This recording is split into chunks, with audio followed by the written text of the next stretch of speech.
ભગવાનની અને મંત્રોની વાત ચાલે છે એટલે એને જ આપણે લઈ લઈએ. અને આજે સવારે આપણે બધાએ હનુમાન મઢીથી ત્યાં ભાઈના રૂમમાં ઘણા લોકો ગયા હશે. એ નંદીગ્રામ માટે ઓમકારની ઉપાસના કહેવાય.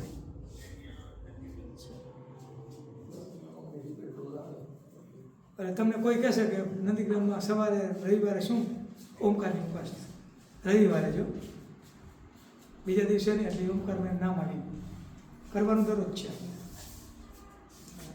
તો ભાઈએ છેલ્લા દિવસોમાં લગભગ મારા ખ્યાલથી આ ઉપાસના 2004માં આપેલી, કિશોર 2004માં તમને શીખડાવી. ભાઈ તો ભાઈની વાત તમે સમજી શકતા અને તમે પછી કરાવી લે.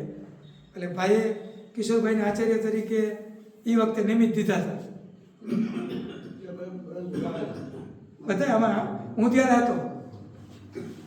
હવે ઉપાસના અત્યારે મને એમ લાગે છે કે ઉપાસનાના કંઈક રહસ્યમાં ભાઈએ કંઈક આપણે હળવી કરતી હતી. શું કામ હળવી કરતી હતી? કે આ ઓ બોલી અને મ બોલી તો યાત્રા સીધી પ્લેન ગતિએ જાય. પણ હવે એની વચ્ચે બધા સ્થાનો આવે એનું શું?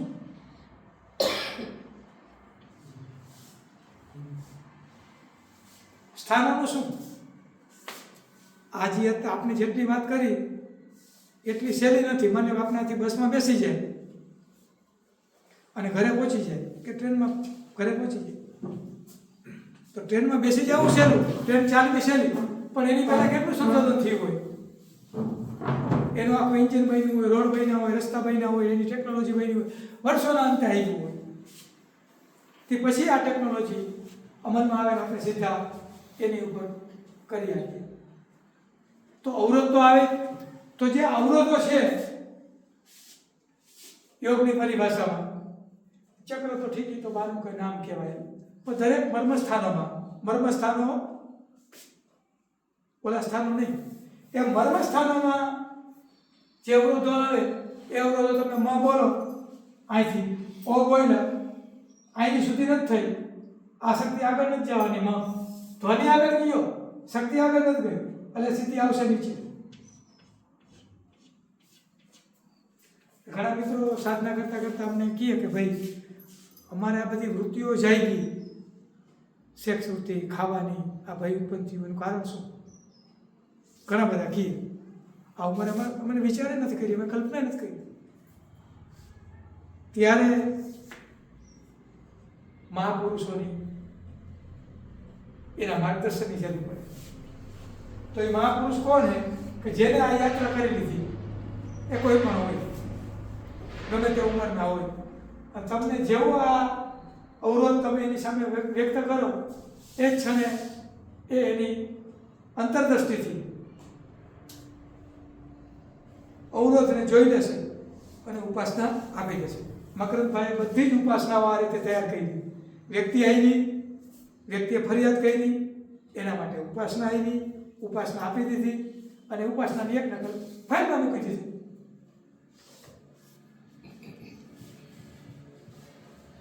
અને આખી ઉપાસના થઈ ગઈ. હવે એક વ્યક્તિ માટે આ ઉપાસના હતી, બીજી વ્યક્તિ માટે ત્રીજી હતી, પણ ઉપાસનાઓ મદદ કરે. તો ઉપાસના જેમ આપણે ઘેટાના ટોળાની જેમ બધાને કરાવી નહીં શકે. શું કામ? કે એની પ્રકૃતિ અલગ હોય. અમુક ઉપાસના બધા કરી શકે, અમુક દિવસોની ઉપાસના હોય, અમુક કાળખંડની ઉપાસનાઓ હોય, અમુક દેવી દેવતાની ઉપાસના હોય કે એ સ્થાનમાં જઈને કરી શકો, કે તમને એના પ્રત્યે ભાવ જાગ્યો તો એ રીતે કરી શકો. પણ પછી મને એમ લાગે કે ભાઈને એવું લાગ્યું કે આ બધી ઉપાસનાઓ બધા નહીં કરી શકે, બધા નહીં થાય, તો બધા માટે કોમન કઈ ઉપાસના? સામાન્ય ઉપાસના. ત્યારે બહુ કિશોરભાઈ કંઈક ભાઈ શબ્દ બોલેલા કે તમને હું આજે કંઈક તમને આજે એવી વસ્તુ આપું છું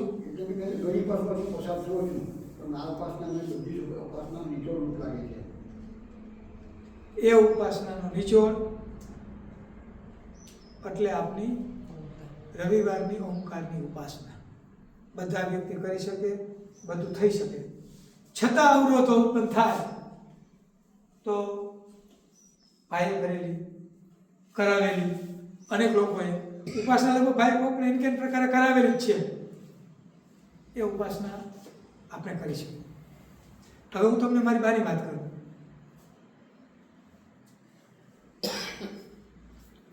બિલકુલ અભણ, જિંદગીમાં કોઈ દી અમે મારી ઉંમરમાં એને સત્સંગમાં જતા જોયા નથી. એ કોઈની ઘરે બેસવા, એના જીવનમાં કોઈની ઘરે બેસવા ગયા છે એવું મને નથી સાંભળતું. કોઈના પ્રસંગમાં સારું લાગે વાત દયા હતા એવું નહોતું. કર્મઠ બહુ, અતિ કર્મઠ, વ્યવહાર કુશળ પુષ્કળ, ખવડાવવાના બહુ શોખીન. ગમે એ આવ્યું હોય ગમે. મારી બા હંમેશા અમે નાના હતા ત્યારે એક કોઈ વૃદ્ધાને જમાડે, સહારો કરે, બધું. પછી જે ઘરમાં વસ્તુ હોય તે હાથે કાંઈ. એવા 3 વૃદ્ધા અમારી આંખ સામેથી પસાર થયા અને છેલ્લે જે વૃદ્ધા આવ્યા હતા 88, 89, 90ની આજુબાજુથી, એ 2003માં દેહ છૂટ્યો ત્યાં સુધી અમે બધા એની સાથે જોડાયેલા આવા કર્મ. બીજા બધા અમારા 7મ 8મનો મોટો તહેવાર હોય પરબ સૌરાષ્ટ્રમાં, જન્માષ્ટમી.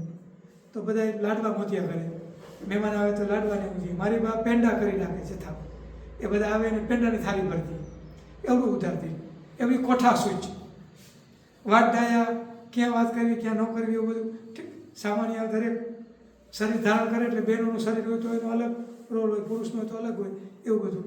એ બધું થોડી નબળાઈઓના અંતે ને હશે. પણ નંદીગ્રામ આવ્યા અને પછી શિબિર ભરીને ગયા, શિબિર કરીને ગયા. શિબિરમાં ખબર આવતા પુનિતભાઈ લાવતા મારે કે તેજસભાઈ, બેમાંથી એકની ગાડીમાં. પછી અહીંથી ગયા, પછી એને એની જીવનની દિશા બદલી નાખી. એનો ખાટલો હોય ગમે અહીંયા ઘરમાં હોય કે ગોડાઉનમાં, એ ખાટલે બેઠા હોય, સવારે 1.5-2 કલાક માળા ફેરવે અને સાંજે 1.5-2 કલાક. એટલે બધું માળા ફેરવે એટલે કતુહલનું તો કહેવાય. એટલે મેં કીધું બા શું તમે આ શું બધું કરો? તો કે માળા ફેરવું ભગવાન નામનું. પણ મેં કીધું શું શેની નામ લ્યો તો કયો? આ માળા તમે ફેરવો કોની? તો કે કુળદેવીની ફેરવું, રામની ફેરવું, પિતૃઓની ફેરવું. મેં કીધું તમારે કયા પિતૃ? તો જો અભણભાઈ જવાબ આપે હો. ક્યાંય તમે કદાચ આ સાંભળશો ત્યારે તમારા માટે મેં કહી દીધી હશે તો તમારા માટે જૂની વાત હશે, બાકી નવી હશે.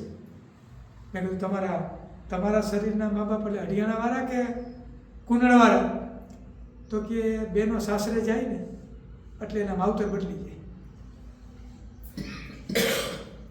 એના સાસુ સસરા. એટલે મારા બાપા અને મારા દાદીમાની મારા કરતા.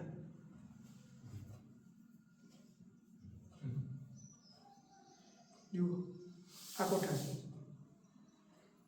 પછી અહીંયા આવ્યા, ગોરખમાંથી લઈ ગયો, બેસાડું કીધું. બીજા બધાને તો બેસાડું, આપનું ઘરનું કંઈક કરવું જોઈએ ને. આવ્યા તો પછી જોયું તો પ્યોર રામ ભક્ત. મેં કીધું તમને શું અનુભવ થયો? મને જે અનુભવ થયો એ મારી બાને થયો. મેં કીધું બરાબર, હવે વાંધો નથી કાંઈ. અને રામજીની ઉપાસના કરતા મેં કીધું એક કામ કરો, હવે રામના પ્રિયને જરાક ભજતા જાઓ. એટલે કીધું હનુમાનજીની માળે ઉમેરો. એટલે હનુમાનજીની માળે ઉમેરી. મૃત્યુ પહેલાં અમે બેઠા અને કપાન કપડોળાને એવું મારીએ તો મારા શરીરને તમારે સમુદ્રમાં પધરાવી દેવાનું કે મારા શરીરનો કોઈકનો ઉપયોગ થવો જોઈએ. મારી પાછળ કોઈ બેસણું, કોઈ પણ પ્રકારના ક્રિયાકાંડ, શ્રાદ્ધ વિધિ નહીં. ભણેલા તો લખી નથી ગયા પણ કહેતા. તો પછી મારા મામાના દીકરાની બધા આવે ને, ભાઈ તમારી પાછળ શું કરવું અમે? તો કે કોઈ ધક્કો ખાતા નહીં.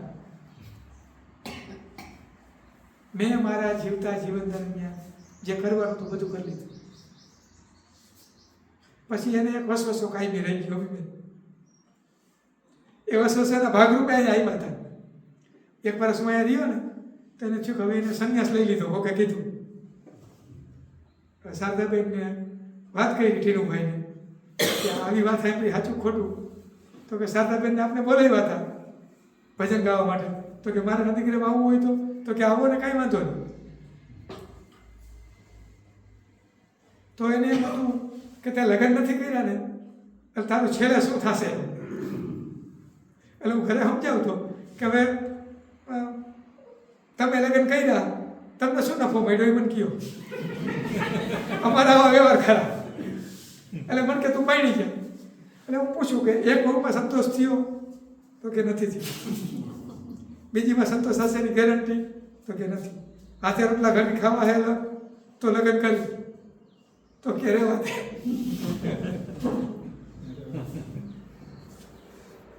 અને પછી આ શિબિર કરીને ગયા પછી એને એમ થયું કે જે આ કરે છે એ બહુ વાંધો નથી.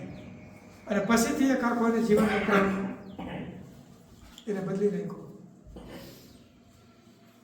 તો જીવનમાં કર્મથી કોઠા શું જ આવે, કામ કરવાથી કોઠા શું જ આવે, રાગદ્વેષ વિનાનું જીવન જીવવાથી કોઠા શું જ આવે. કોઠા સૂઝ વાળું માણસ એ સામેના વ્યક્તિને પરખી શકે. જ્ઞાની અને કાર્યકુશળ નહીં. કોઈ કર્મચારીને રાખવો હોય ને તો કોઠા સૂઝવાળા માણસને ખબર પડે કે આ કેવા પ્રકારનું હશે, એનું કેવું શરીર છે, કયા કુળમાંથી આવે, ક્યાંથી આવે, શું કાંઈ ઘણું બધું એની હિસ્ટ્રી કોઠા સૂઝવાળું માણસ ખાલી બેઠું હોય ત્યાં ખબર પડી જાય. એને બોલવું ન પડે. વધીને એના પગ હાલે કે કામ કરે ત્યાં ખબર પડી ગઈ. મારી બા કામની એટલી ચોકસાઈ હતી ખેતરમાં. અમારા ખેતરમાં પૂરા વારવા ગયા તો લાઈનમાં મૂક્યા. ગણેશ કાકા કહે આટલી બધી કે અમને ખબર નથી પડી. કોઠા સૂઝ વાળી વ્યક્તિ પાસેથી આપણે કોઠા સૂઝ લેવી.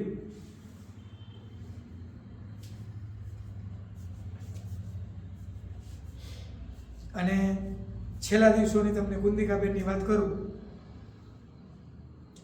તો કોઠા સૂઝ સિવાય એક એની દ્રષ્ટિ ખુલી ગઈ હતી.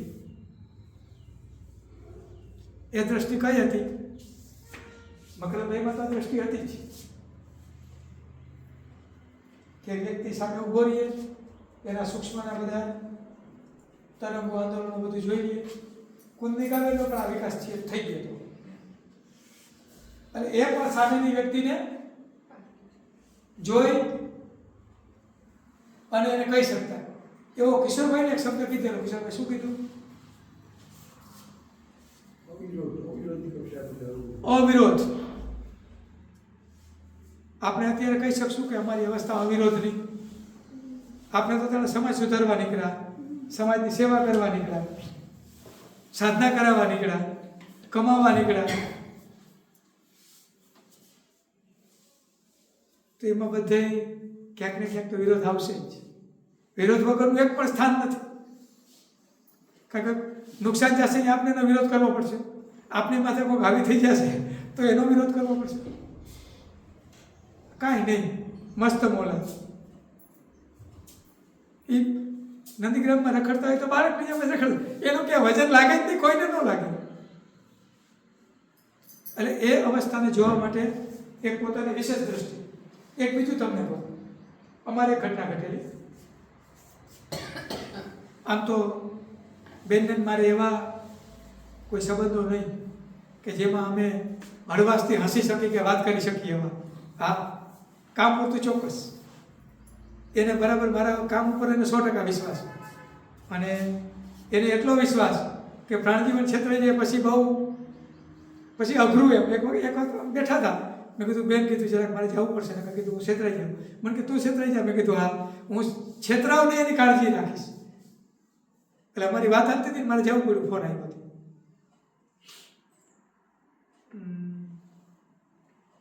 તો એક દિવસ બેઠા હતા ભાઈના રૂમમાં બેન, દક્ષિણ તરફ એનું મોઢું હતું અને અમે જ્યારે છૂટા પડી ત્યારે હરિઓમ કંઈ છૂટા પડી એટલે જરાક થોડુંક બીમારીનું બધું એવું હતું એટલે જરાક કીધું બેનને હરિઓમ કરી લઈએ એટલે હું હરિઓમ કરવા ગઈ. એટલે બહુ આમ એની આંખ કે એવું ખુલ્લું નહીં હોય, એમ અવાજથી કીધું પ્રાણજીવન અહીંયા શું એને હાથ લાંબો કર્યો. મને કે મારા તાપ અને સંતાપ મટી જાય એવું કંઈક કર. અને મારો તો આટલો અકડ સ્વભાવ, અકડતાનું હું હેડ કહેવાઉં. બેનને કીધું, બેન કીધું જ્યાં મને ખબર નથી પડતી ત્યાં હું તમને શું કરી દઉં, એટલે હું નહીં કરું, ના પાડી દીધી. તો મને કે બેન દુઃખી થાય એમાં તું રાજી કે સુખી થાય એમાં? મેં કીધું સુખી થાય એમાં. તો કે તું મારા માટે પ્રાર્થના કેમ નથી કરતો? મેં કીધું જ્યાં મને ખબર નથી પડતી હું નહીં કરું. તો પછી તો એ તો નાના બાળક જેવા થઈ ગયા, હાથ લાંબો કર્યો. મને કહે તારે કરવી હોય તને કે બેન દુઃખી થાય એમાં રાજી ન હોય તો કંઈક કર એમ. એટલે પછી હું છૂટવા માટે, સંવાદ લાંબો ન ચાલે એના માટે મેં બેનનો હાથમાં લીધો અને મેં નંદીગ્રામમાં બધા દેવી દેવતાને પ્રાર્થના કરી કે બેનનું આરોગ્યને એને શાંતિ મળે એના માટે. હું તો પ્રાર્થના કરી ભાગ્યો, ઊભો ન રહ્યો, કંઈ વાતે ન કહી. બીજા દિવસે હરિભાઈને ફોન આવ્યો મને સાંજે, મને કે બેન બોલાવે. તો ગયો, મને કે ગઈકાલે પ્રાર્થના કરી હતી એનો બપોર સુધી ગ્રાન્ટ રહ્યો.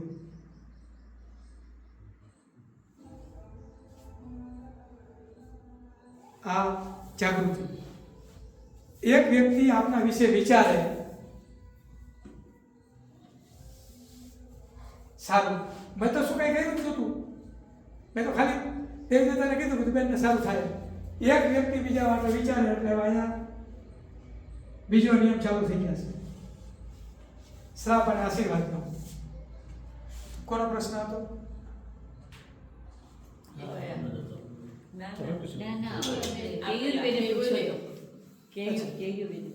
શ્રાપ અને આશીર્વાદ.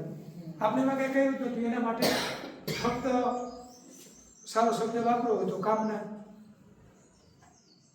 કામના શબ્દ, સારી કામના.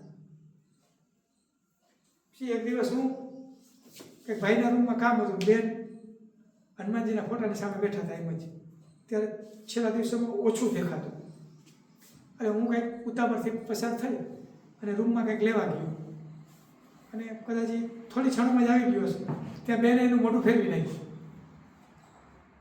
રસોડા તરફ અંદર કરી નાખ્યું. હનુમાનજીની છબી તેની વિરુદ્ધમાં આમ હાઈ ક્લાસ બેસી ગયા, રસ્તો રોકી. અને એ રીતે એ ભાવમાં તો મને કે અહીંયા આવું કા. તો કે થોડી વાર પહેલાં તું ગયો હતો? મેં કીધું હા. તો કે મને શીતળતાનો અનુભવ થયો.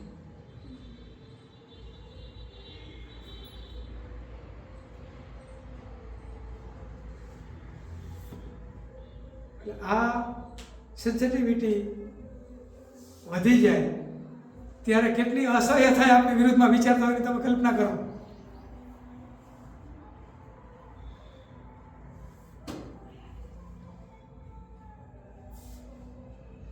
એ અવસ્થામાં ત્યારે નિર્લેપતા શીખવું પડે, નહીં તો વિરોધીઓ નહીં ગમે.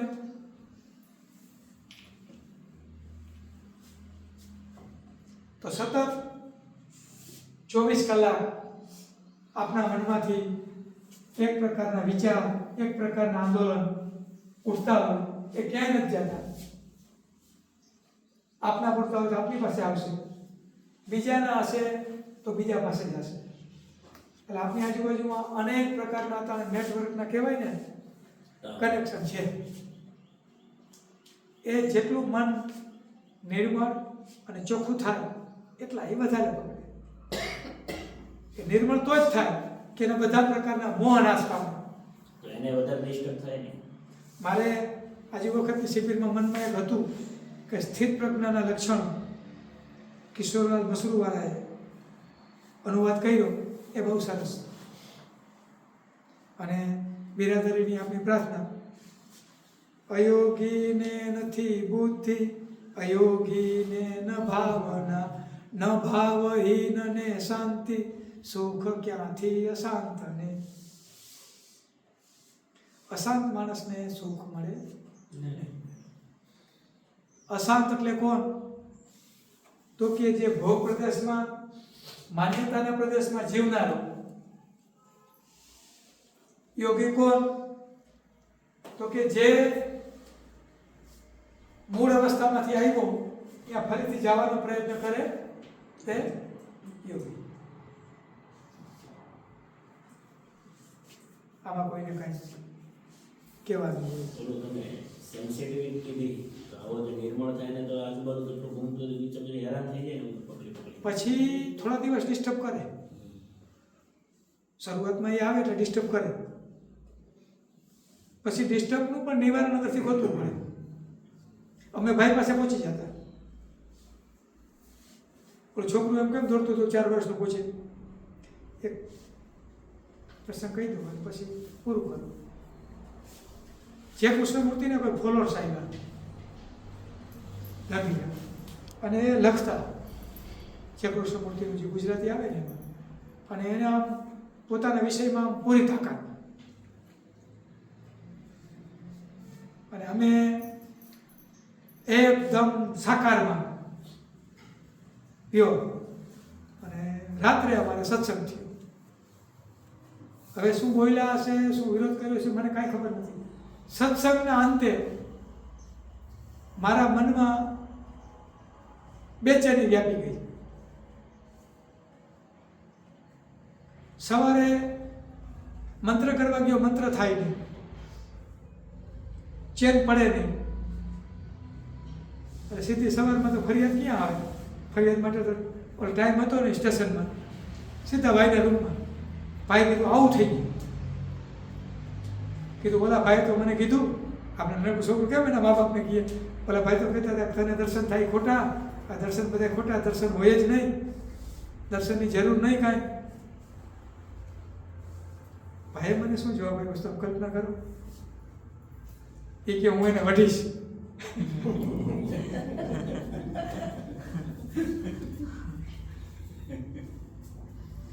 ભાઈને મળીને ગયો ને.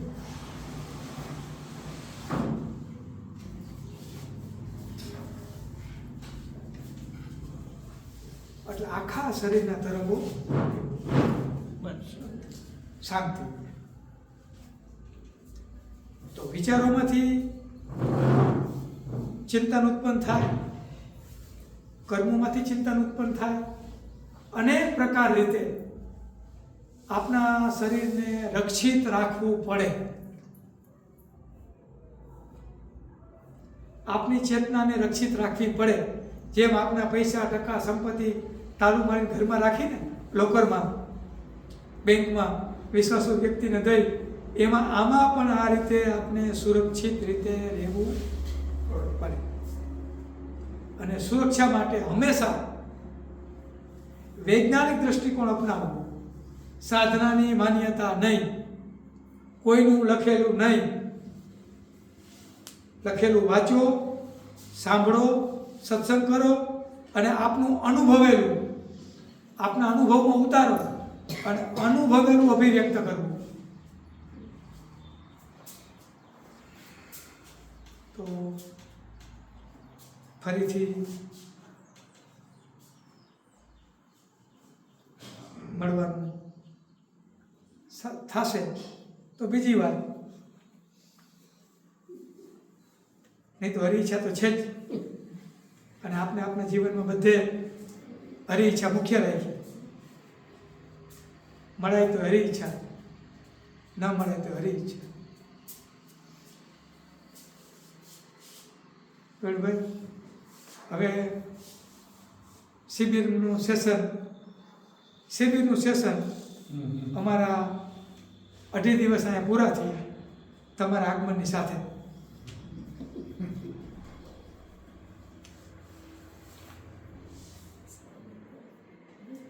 હવે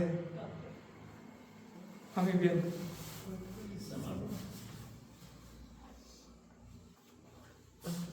આવ્યા છે તો વાત થોડીક ના કરો ના કરો ના.